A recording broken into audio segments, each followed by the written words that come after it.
Alhamdulillah, alhamdulillahilladzi nahmaduhu wa nasta'inuhu wa nastaghfiruh wa na'udzu billahi min sururi anfusina wa min sayyiati a'malina.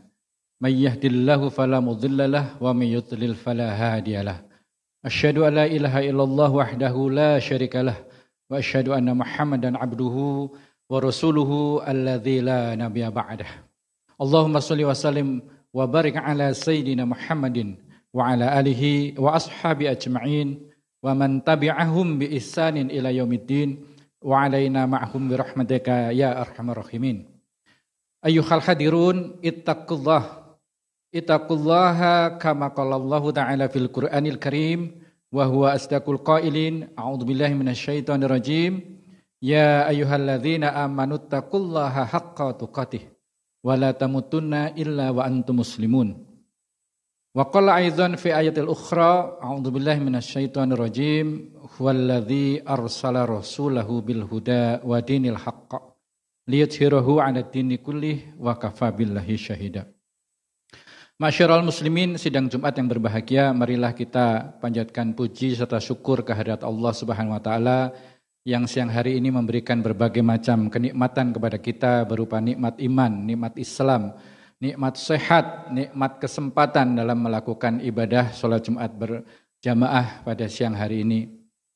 Dan marilah kita sampaikan sholawat serta salam kepada junjungan kita Nabi besar Muhammad SAW, kepada keluarganya, pada para sahabatnya dan para pengikutnya yang setia, yang istiqomah dalam menjalankan ajaran agamanya, dan kita berdoa agar kita termasuk di dalamnya. Amin ya rabbal alamin.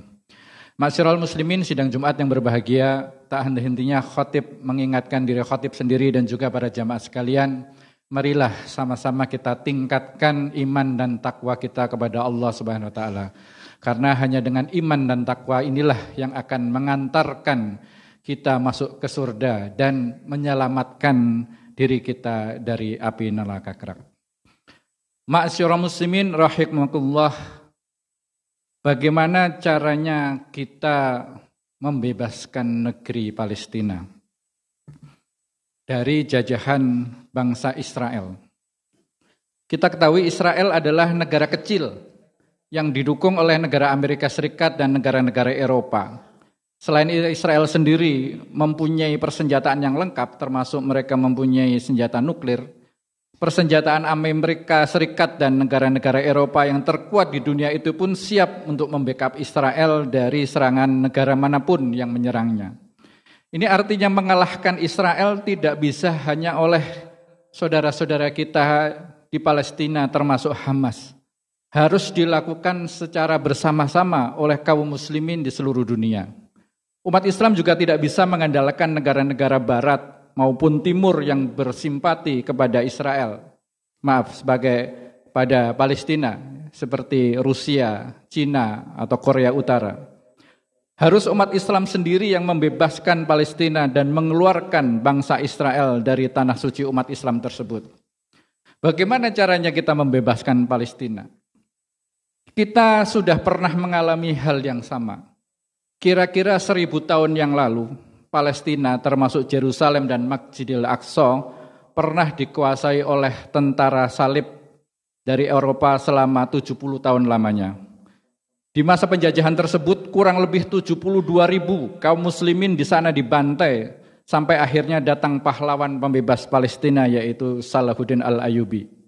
Sejarah sudah mengajarkan kita, tinggal kita mau mengambil atau menerima atau tidak sejarah tersebut. Apalagi sepertinya sebab-sebab kejatuhan Palestina dan kekalahan kaum muslimin kala itu hampir mirip-mirip dengan kondisi sekarang. Mengapa pada waktu itu Palestina bisa dengan mudah dikuasai oleh tentara salib? Menurut Dr. Majid Ihsan Al-Gilani, kekalahan-kekalahan yang diderita oleh kaum muslimin dalam perang melawan kaum Salam itu merupakan dampak negatif dari masyarakat muslim itu sendiri. Tentara salib menyerang kaum muslimin di tengah kondisi kaum muslimin lemah dan terpecah belah. Telah terjadi perpecahan di kalangan kaum muslimin yang sangat keras. Penganut mazhab fikih bersengketa seakan-akan mereka berbeda akidah. Jika satu mazhab fikih ada seorang yang bergaul dengan mazhab fikih yang lain, maka dia akan dikucilkan. Bahkan mereka tidak melakukan pernikahan di antara perbedaan mazhab fikih tersebut. Kemudian kondisi kaum muslimin pada waktu itu, kemewahan dan budaya hedonisme telah membuat jurang pemisah yang sangat dalam antara orang kaya dan orang miskin, sehingga timbul krisis ekonomi, moral, sosial, dan politik. Para pedagang seenaknya menaikkan harga barang, terutama pada saat kelangkaan barang pokok. Ibnu Tagir Al-Bardi, seorang sejarawan, meriwayatkan kekacauan ini terjadi sekitar tahun 428 Hijriah. Sebagai contoh, seorang penduduk Kairo menjual rumahnya dengan harga 20 karung tepung terigu. Padahal rumah itu dulu dibelinya dengan harga 900 dinar. Harga satu butir telur 1 dinar. Kalau kita lihat di internet, pada waktu itu 1 dinar berapa sekarang? Kira-kira 2,2 juta. Sekarang sekarung gandum dihargain 100 dinar. Kemudian menginjak tahun 449 Hijriah, harga-harga kembali meningkat. Buah delima, jambu, mentimun, dan sayuran dihargai 1 dinar. Tahun 511, harga-harga makin tinggi sehingga 1 karung gandum sebagai makanan pokok mereka dihargai 300 dinar. Penduduk Mesir pada waktu itu banyak eksodus karena paceklik yang panjang. Yang tinggal banyak yang mati kelaparan, sampai-sampai ada yang makan daging manusia dan daging binatang haram. Anjing dijual seharga 4 dinar dan kucing dijual seharga 3 dinar. Bukan untuk dipelihara, tapi untuk disantap menjadi makanan mereka. Banyak penculikan wanita diganggang dengan jala untuk dibunuh dan dagingnya dimakan. Tercatat pada tahun 440 Hijriah, wabah penyakit menyebar di Mosul, Irak, sehingga 30.000 orang dinyatakan mati. Bahkan pernah 400 jenazah disolatkan sekaligus. Ini bisa dilihat di kitab An-Nujum Az-Zahirah karangan Ibnu Tagri Al-Bardi, ya, volume ke-5. Sebaliknya, terjadi kemewahan hidup para pejabat-pejabat di Mesir pada waktu itu. Ketika itu ada seorang menteri bernama Badr Al-Jamari, ya, menteri dari dinasti Fatimiyah, meninggal pada tahun 515. Ibnu Khalikan, seorang sejarawan muslim, mencatat kekayaan yang dia tinggalkan berupa 600 juta keping uang emas atau dinar, 250 peti uang perak atau dirham, 75.000 helai pakaian terbuat dari kain satin halus, emas Irak batangan sebanyak 30 kendaraan, sebuah guci emas berisi perhiasan seharga 12.000 dinar, 10 batang gantungan dengan berat setiap gantungan 10 miskol emas. Tersebut di 10 ruangan yang berarti ada 10 gantungan pada setiap ruangan, dan tiap gantungan terlekat kain dengan pengikat yang terbuat dari emas. Kain tersebut beraneka warna dan dipakai sesuka hati dari penguasa tersebut. Selain itu ada 500 peti berisi kain dengan sulaman tanis dan dimyat. Badr Al-Jamari juga meninggalkan, ini menteri yang meninggal tadi, meninggalkan kuda, budak, keledai, kendaraan, parfum, perhiasan dan aksesoris yang tidak bisa dihitung kecuali oleh Allah sendiri. Sedangkan sapi, kerbau, kambing dan benar-benar tidak mungkin bisa dihitung oleh manusia saking banyaknya. Jika diperkirakan harga susu hewan ternak yang diperah pada tahun kematian si menteri tadi itu bisa mencapai 30.000 dinar. Di antara sekian banyak warisan masih ada 2 peti besar berisi kain berisi sulaman emas dengan gambar dayang dan wanita-wanita cantik.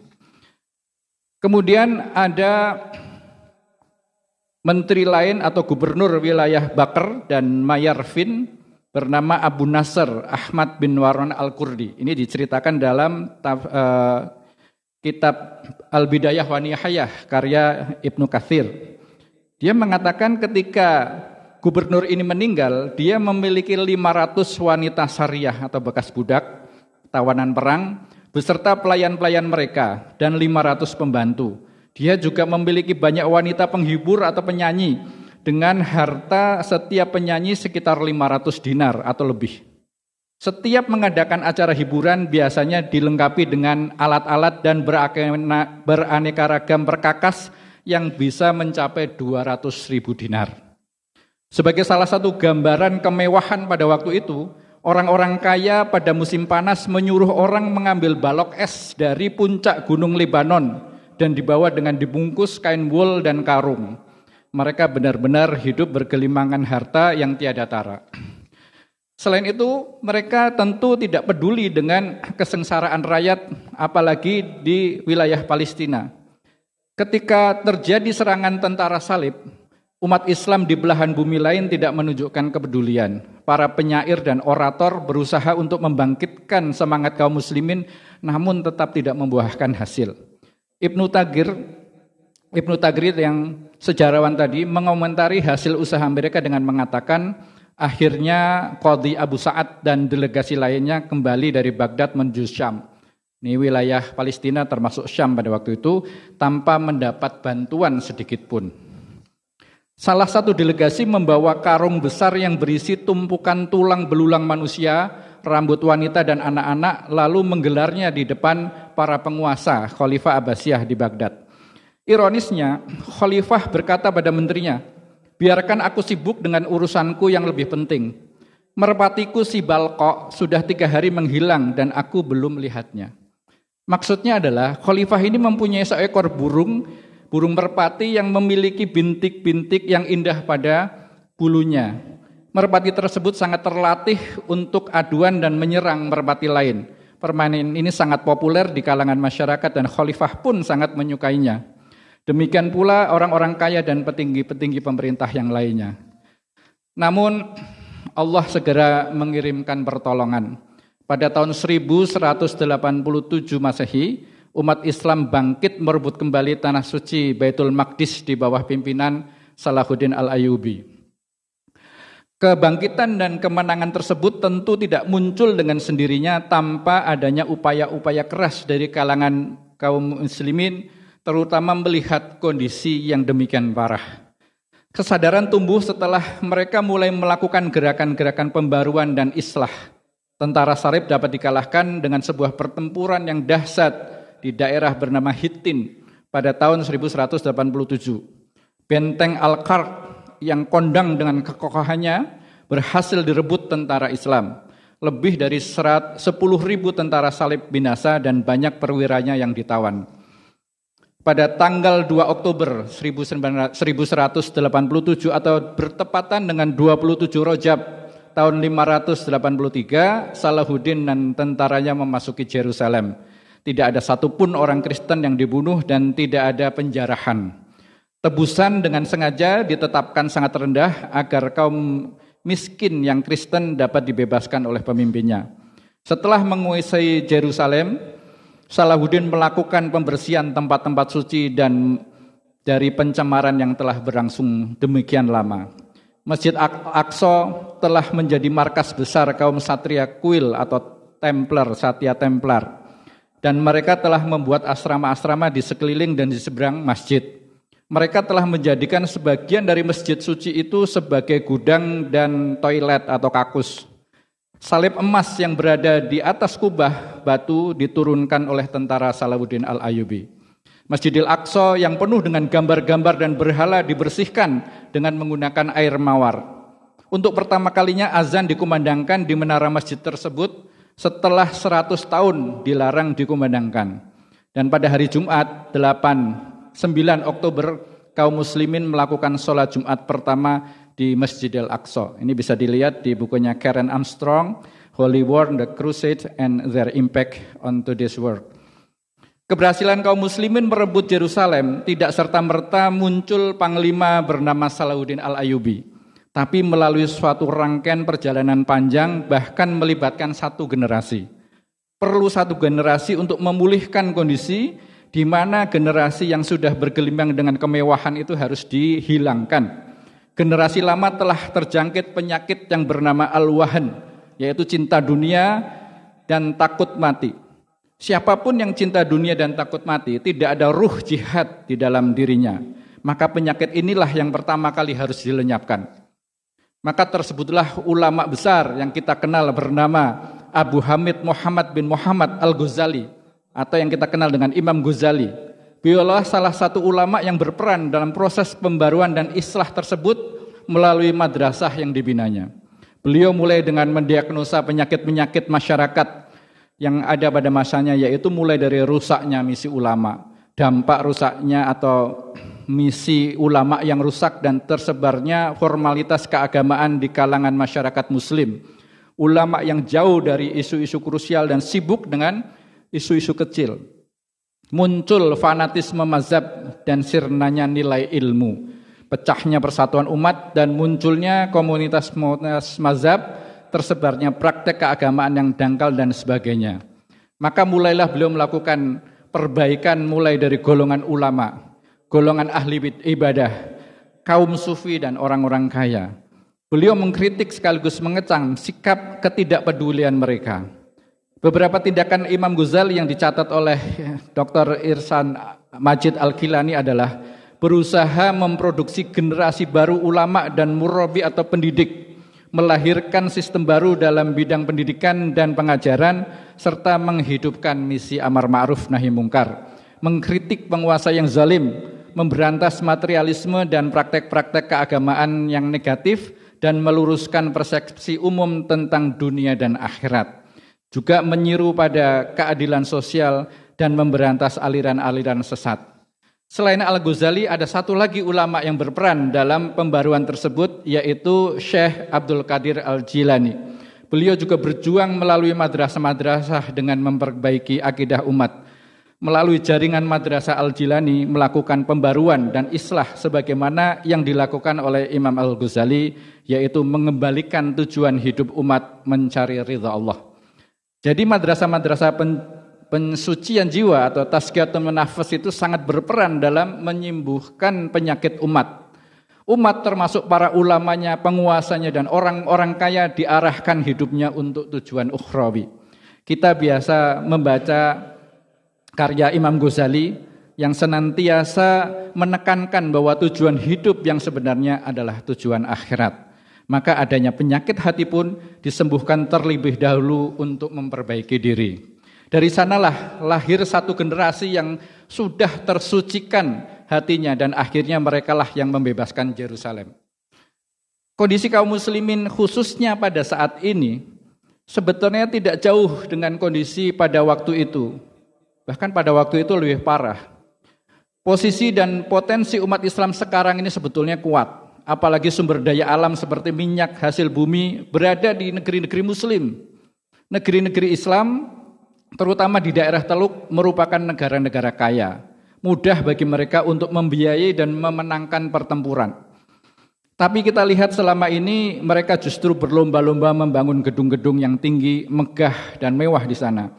Kemewahan dan hedonisme di negara-negara Arab dipertontonkan bahkan dipromosikan untuk menghadirkan orang-orang Barat datang ke sana. Kita bisa melihat betapa kayanya orang Arab melalui media sosial. Mungkin mereka sudah membantu rakyat Palestina dengan hartanya, kita tidak tahu. Tapi kalaupun itu benar, masih jauh dari apa yang sekarang ini dibutuhkan. Kita saat ini membutuhkan orang-orang seperti Abu Bakar, Umar, Utsman, Abdurrahman bin Auf, dan sahabat-sahabat lain yang mewakafkan diri dan hartanya untuk berjuang membebaskan Palestina. Mereka tidak berpikir lagi berapa banyak yang diinfakkan di jalan Allah karena mereka telah mendambakan balasannya di akhirat kelak. Kualitas umat yang seperti inilah yang bisa dicapai oleh orang-orang Islam sekarang melalui pembersihan jiwa, melenyapkan penyakit al-wahan di diri umat. Jika penyakit cinta dunia dan takut mati tidak ada di diri kaum muslimin, mudah saja mengalahkan negeri kecil Israel yang berpenduduk hanya 6 juta jiwa itu. Langkah kita sebelum menjalankan segala sesuatunya, marilah kita mencontoh langkah-langkah yang sudah ditempuh oleh ulama kita, terutama yang sudah dipelopori oleh Imam Al-Ghazali dan Syekh Abdul Qadir Al-Jilani. Itulah mengapa Rasulullah memandang jihad nafsu atau jihadul akbar lebih besar daripada jihad fisik. Jadi bukan untuk merendahkan jihad fisik, apalagi kita tahu amal terbaik adalah jihad fisabilillah. Tapi bagaimana jihad fisik itu bisa terjadi kalau masih ada penyakit cinta dunia dan takut mati. Semoga Allah memberikan pertolongan dan kemenangannya kepada hamba-hambanya di Palestina dan di negeri-negeri muslim lainnya untuk berjihad di jalan Allah, baik jihad melalui nafsu, jihad melalui harta, dan jihad melalui fisik. Amin, amin ya rabbal alamin. Barakallahu wa lakum fil Qur'anil Karim wa nafa'ani wa iyyakum bima fihi minal ayati wa dzikril hakim wa taqabbala minni wa minkum tilawatahu innahu huwas samiul alim. Aqulu qawli hadza fastaghfirullahal azim li wa lakum wa lisairil muslimina wal muslimat wal mu'minina wal mu'minat fastaghfiruh innahu huwal ghafurur rahim.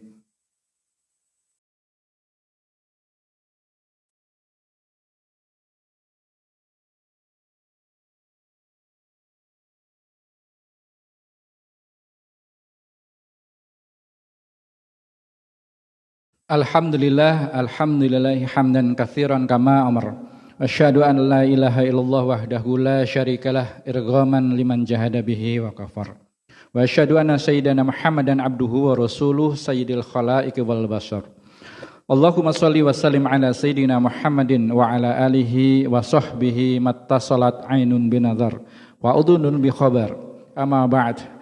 Faya ayuhan nas ittaqullaha ta'ala wa darul fawahisa ma dhahara wa ma batan wa hafidhu ala ta'ati wa khudul jum'ati wal jama'ah wa alamu anna allaha amarakum bi amri badahabihi bi nafsi wa thanna bi malaikati qudsi fa qala ta'ala wa lam yazal qailan alima innallaha wa malaikatahu yusalluna 'alan nabi ya ayyuhalladzina amanu sallu 'alaihi wa sallimu taslima.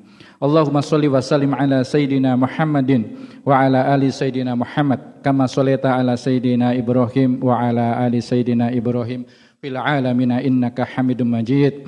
Allahumma warda 'anil khulafa'ir rasyidin Sayyidina Abi Bakrin wa Umar wa Utsman wa Ali wa an sa'iri ashabi nabiyyika ajma'in wa 'anit tabi'in wa tabi'it tabi'in wa man tabi'ahum bi ihsanin ila yaumiddin wa 'alaina ma'hum bi rahmatika ya arhamar rahimin. Allahumma ighfir lil muslimina wal muslimat wal mu'minina wal mu'minat al ahya'i minhum wal amwat innaka sami'un qaribun mujibu da'wat ya qadiyal hajat. Allahumma ansur man naradin wahdul man khadalal muslimin. Allahumma ansur ihwananal muslimina fi Palestin wa fi Gaza wa fi Masjidil Haram wa min duriyatin. Allahumma dfa' annal ghala wal waba waz zina waz zalazil wal mihan wa su'al fitan ma dhahara minha wa ma batan wa an baladina hadha khassah wa an sa'iri biladil muslimina 'amah ya rabbal alamin. Rabbana atina fid dunya hasanah wa fil akhirati hasanah wa qina adzabannar. Ibadallah, innallaha ya'muru bil adli wal ihsan wa ita'il qurba wa yanha 'anil fahsya'i wal munkari wal baghi ya'izukum la'allakum tadhakkarun fadhkurullaha yadhkurkum washkuruhu wa ni'amihi wa yazidkum wa la dzikrullahi akbar. Aqimussalah.